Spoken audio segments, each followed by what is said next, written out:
गुरुग्राम प्रशासन ने इलेक्ट्रिक वाहनों को बढ़ावा देने के लिए सार्वजनिक चार्जिंग स्टेशन की नई नीति जारी की है। अगले 6 महीनों में 200 नए चार्जिंग पॉइंट लगेंगे। बिहार बोर्ड ने मैट्रिक और इंटर परीक्षा 2026 के लिए फॉर्म भरने की अंतिम तिथि 10 नवंबर तक बढ़ा दी है। स्कूल प्रधानाचार्यों को निर्देश दिया गया है कि सभी छात्रों के ऑनलाइन आवेदन समय पर पूरे कराए जाएं। दिल्ली में डेंगू के मामलों में अचानक बढ़ोतरी देखी जा रही है। नगर निगम ने 400 से अधिक विशेष फॉगिंग टीमें तैनात की हैं और जनता से घरों में जमा पानी हटाने की अपील की है। नोएडा फिल्म सिटी में वेब सीरीज दिल्ली फाइल्स की शूटिंग शुरू हुई है। यह राजनीतिक थ्रिलर सीरीज है जिसे 2026 की शुरुआत में OTT पर रिलीज किया जाएगा। राज्य सरकार ने मुख्यमंत्री छात्र सहायता योजना का विस्तार करते हुए ग्रामीण छात्रों को 25,000 रुपए की वार्षिक आर्थिक मदद देने का ऐलान किया है। यह राशि सीधे बैंक खातों में जाएगी। कानपुर के शोधकर्ताओं ने पानी से हाइड्रोजन ईंधन निकालने की नई तकनीक विकसित की है। यह तकनीक पेट्रोल डीजल के विकल्प के रूप में कारों में उपयोग की जा सकेगी। दिल्ली में आयोजित राष्ट्रीय कुश्ती चैंपियनशिप में हरियाणा ने सर्वाधिक स्वर्ण पदक जीते। दिल्ली की टीम को दूसरा स्थान मिला। खेल मंत्री ने विजेताओं को नकद पुरस्कार की घोषणा की। समाजवादी पार्टी ने विधानसभा उपचुनाव के लिए 4 उम्मीदवारों की सूची जारी की है। अखिलेश यादव ने कहा कि पार्टी युवाओं और किसानों के मुद्दों को प्राथमिकता देगी। गया जिले में बेटी बचाओ बेटी पढ़ाओ अभियान के तहत महिला समूहों ने जागरूकता रैली निकाली। रैली में स्कूली बच्चों और स्थानीय NGO ने भी हिस्सा लिया। वाराणसी में काशी हिंदू विश्वविद्यालय ने cancer detection mobile lab launch की है जो ग्रामीण इलाकों में जाकर निशुल्क जांच करेगी। इसका उद्देश्य शुरुआती स्तर पर रोग का पता लगाना है। कानपुर के ग्रीन पार्क में इंडिया इंग्लैंड महिला क्रिकेट सीरीज का दूसरा वनडे खेला गया जिसमें भारत ने इंग्लैंड को 7 विकेट से हराया। कप्तान हरमनप्रीत कौर ने 88 रनों की शानदार पारी खेली। दिल्ली विधानसभा में शिक्षा बजट को लेकर हंगामा हुआ। विपक्ष ने कहा कि सरकारी स्कूलों में बुनियादी सुविधाओं की कमी है। शिक्षा मंत्री ने जवाब दिया कि अगले वित्तीय वर्ष तक सभी स्कूलों में स्मार्ट क्लास शुरू होंगी। मुजफ्फरपुर में महिला सुरक्षा को लेकर शक्ति अभियान की शुरुआत हुई है। इस कार्यक्रम के तहत छात्राओं को आत्मरक्षा प्रशिक्षण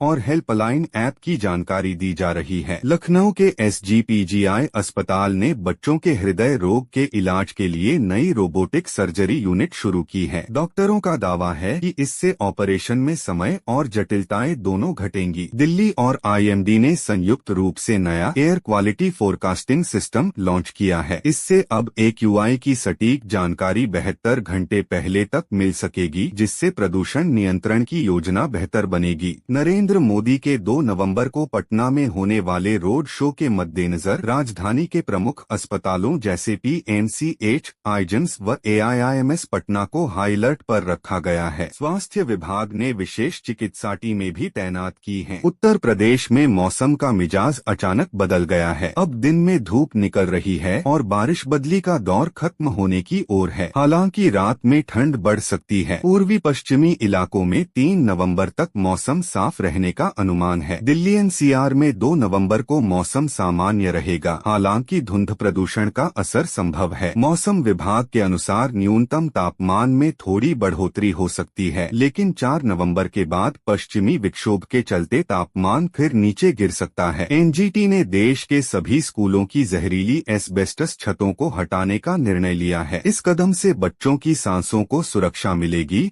और स्कूल इमारतें सुरक्षित होंगी। उत्तर प्रदेश माध्यमिक शिक्षा परिषद UPMSP ने इंटरमीडिएट के नए सिलेबस में पर्यावरण एवं कृत्रिम बुद्धिमत्ता AI को शामिल करने की घोषणा की है। यह बदलाव 2026 से लागू होगा ताकि छात्र नई तकनीक से परिचित हों। दिल्ली सरकार ने सर्दी खांसी और प्रदूषणजनित बीमारियों से निपटने के लिए विंटर हेल्थ सर्वे शुरू किया है। इस सर्वे में अस्पतालों और डिस्पेंसरी से डेटा लेकर खास क्षेत्रों में डॉक्टरों की अतिरिक्त टीम भेजी जाएगी। भोजपुरी सिनेमा स्टार खेसारी लाल यादव की नई फिल्म दिलवाले पटना वाले आज पटना के कई थिएटरों में रिलीज हुई। पहले ही दिन दर्शकों की भारी भीड़ उमड़ी और फिल्म को शानदार ओपनिंग मिली। मुख्यमंत्री योगी आदित्यनाथ ने मुख्यमंत्री स्वरोजगार प्रोत्साहन योजना के तहत 20,000 युवाओं को 2 लाख रुपए तक की सहायता राशि देने की घोषणा की। उन्होंने कहा कि राज्य में आत्मनिर्भरता ही विकास की असली दिशा है। दिल्ली के IIT ने एक नया सोलर बैटरी हाइब्रिड सिस्टम विकसित किया है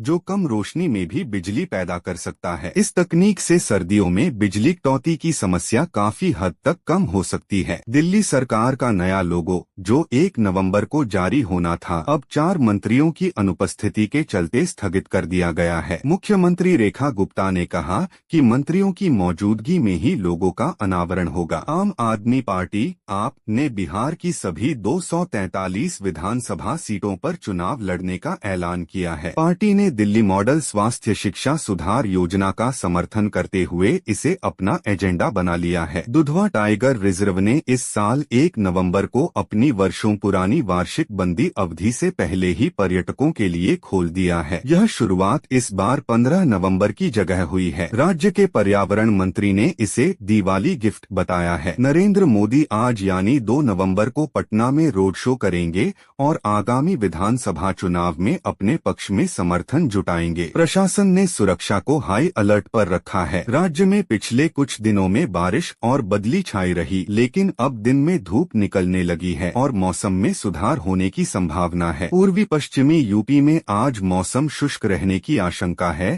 तथा रात में हल्की ठंड शुरू हो सकती है। अनंत सिंह की गिरफ्तारी के बाद मोकामा, बिहार में चुनाव को लेकर सुरक्षा कड़ी कर दी गई है। जिला दंडाधिकारी ने कहा सभी लाइसेंसी हथियार जमा होंगे, 50 जगहों पर जांच होगी। यह कार्रवाई 6 एवं 11 नवंबर को होने वाले विधानसभा चुनाव को देखते हुए की गई है। अनंत सिंह को मोकामा, बिहार हत्याकांड के बाद गिरफ्तार किया गया है। राज्य निर्वाचन आयोग एवं जिला प्रशासन ने चुनाव सुरक्षा के मद्देनजर 50 स्थानों पर हथियार व जांच का ऑर्डर जारी किया है। आगामी विधानसभा चुनाव 6 और 11 नवंबर को देखते हुए माहौल संवेदनशील बना हुआ है। नीतीश कुमार सरकार की मुख्यमंत्री महिला रोजगार योजना के तहत अब तक 1.5 करोड़ से अधिक महिलाओं को 10,000 रुपए दिए जा चुके हैं। ये राशि ऋण नहीं है और आगे रोजगार बढ़ाने पर 2 लाख तक की सुविधा भी मिलेगी। अफवाहों को उन्होंने स्पष्ट कर खारिज किया। CBSE एवं आयकर विभाग ने मिलकर बच्चों में कर जागरूकता बढ़ाने हेतु प्रसिद्ध कार्टून पात्र मोटू पतलू की tax education comic series launch की है। यह पहल आजादी का अमृत महोत्सव के अंतर्गत है